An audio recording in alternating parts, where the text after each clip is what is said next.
Hi, my name is José, and we are going to discuss lean operations in the context of NFV, Network Functions Virtualization.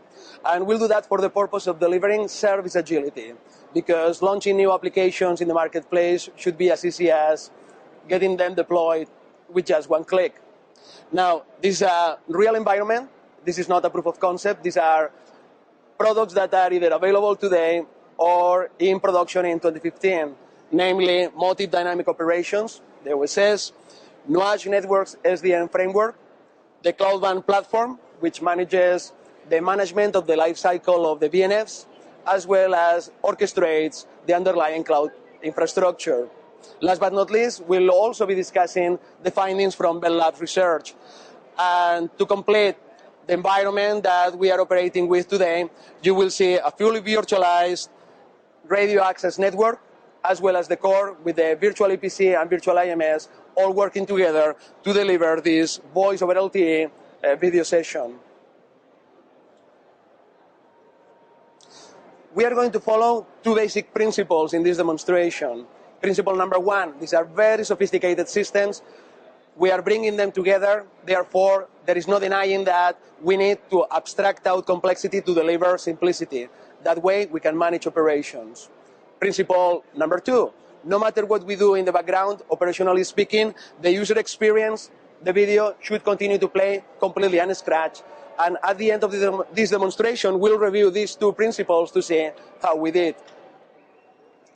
Deploying any application should be as easy as, and this is the virtual catalog that we have in our labs at the Cloud Innovation Center, it should be as easy as selecting what I need and launching it on the Operation Center. The heavy lifting is actually being done by the Cloud WAN management and orchestration platform. It understands the application requirements, the life cycle. It will make sure that it talks to the right components to spin up the right virtual machine and onboard the service. Moreover, now we need for traffic to flow through this new application, this new service. So I'm going to be talking to Nuage Networks, SDN, Software-Defined Networking Framework, to get that going in a split second. So I'm going to do what's known as service function chaining. And there you are. Now, let's continue to test more things in the marketplace in real time. I'm now delivering another application, a content filter. And maybe I should deploy a WebRTC server. And here it is. And by the way, all of the virtual machines that are green are carrying load this minute. The virtual machines that are blue are actually on standby. These are mated pairs for reliability so that we can work in HA, a high availability environment. Moreover, the virtual machines that lay horizontally are actually services. These are products from third-party partners, also onboarded on the Cloud WAN platform. And as you see, we need to do more service chaining so that we are now getting to work with Nuage Networks SDN. I'm going to do the chaining for this one application, and everything is fully programmable, everything is fully automated. Now, let's discuss what happens when a network operator becomes victim of success.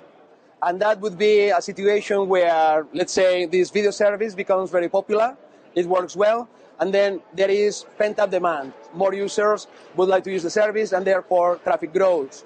Let's simulate that kind of situation. This is a load generator, which I'm going to work with to do a stress test. As you see, traffic is ramping up. The question is, we will have enough capacity to meet demand.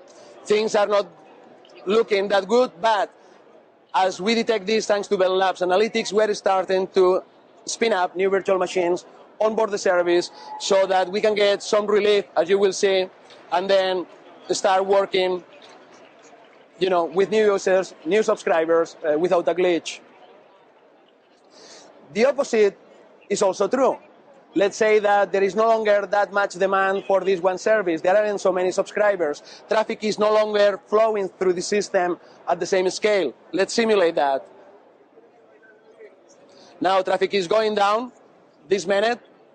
And the same way we were scaling and creating more capacity, now we are going to take down all of those systems so that we can make the underlying resources available for the next batch of successful applications. As you see, the ones in red are continuously being monitored so that we can clean up and once again terminate those services. Now, we can do all of these things because we are working in a data center environment. These are cloud-bound cloud nodes. This is commercial off-the-shelf infrastructure. These are not dedicated servers. Therefore, we can spin up new virtual machines, we can onboard the applications, and we can continue to reuse these resources at a very high utilization level over and over. If you are successful, in addition to experiencing demand and coping with capacity quite successfully, as we just demonstrating, at some point you'll be facing with upgrades, updates, therefore maintenance events. Let's simulate that. This is a reliability, availability, and serviceability test. We could open a maintenance window. The more applications we have, the harder it is to find those at the right time without disrupting the video experience, the user experience. We could do something that looks like a network failure, something that doesn't meet the QoS, or perhaps a cloud failure that could involve a corrupted virtual machine. Let's do that one. As you see, the machine that's compromised is being flagged. The load has already been placed on the mated pair, so there was no disruption of any kind as far as the user experience is concerned. And we have been able to do that because we are using smart placement combined with a distributed architecture. The data center on the left, number one, is actually at a central location. We have consolidated assets for the purpose of delivering cost efficiencies. Data center number two is actually at a distributed location, perhaps closer to the edge for performance sake. Now, everything that we have been discussing up to this point is available from Alcatel-Lucent's portfolio in 2015. In the next few minutes, I'm going to be sharing with you the research findings from Bell Labs projects that relate to smart load placement and autonomics, that is machine learning for NFV. As you were able to notice, as I moved the load to the other data center, the service was not disrupted, but I lost HA, that's high availability. So now I need to look for the best placement for the mated pair that will become my backup should something happen to the virtual machine that's carrying the load right now. The question is, where should I do that? So the Bell Labs recommendations engine is checking cloud requirements and conditions. It couples that with same checks or equivalent checks for network requirements and conditions. It understands what any given application needs in the life cycle. It reads the contract, because it doesn't make sense for me to deploy something on a more expensive environment, which would defeat my business case. By the same token, I cannot deploy the load in an inferior environment that would not meet the contract, the SLA, the service level agreement. Additional policies, this could be engineering events or any other kind of rules. It could be weather conditions. I wouldn't like to move the load to a data center that's going to be compromised by bad weather or terrible weather for that matter. Now, if I like this recommendation, which is move the load from Cloud 1 to the Barcelona data center, I could just click accept and move forward. But what if there was a better option? So I'm going to ask the recommendations engine to present another option, and in this case, it's telling me that I should be moving the load to Tokyo because that's my next destination, and it makes just sense for my service to be closer to my location. In any case, at any given point of time, I should be able to do RCA, that stands for root cause analysis. And for that purpose, we can display correlated, fine-grained, correlated analytics so that we build a dynamic dashboard that we can always check to analyze the current situation and do troubleshooting accordingly. The various metrics come and are fed by the different solutions that you see represented in the smaller screens on the sides of our control panel. If this was a false alarm, then I would click on stand down and nothing would be executed because false alarms happen.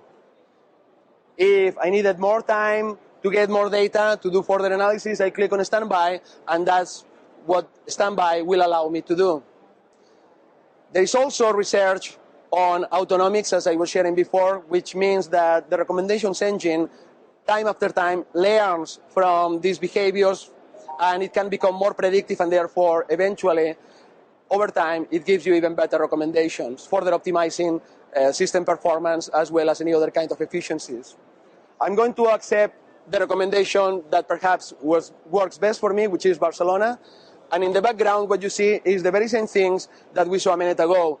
A virtual machine is being spun up, an application is being onboarded, networks are being created, and all of that happening literally in split minutes.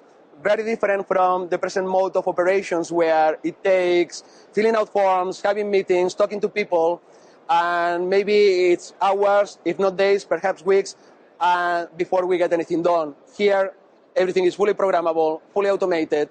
Things happen in real time, as you can see by means of this demonstration. We have also brought to you a single pane of glass to abstract out complexity.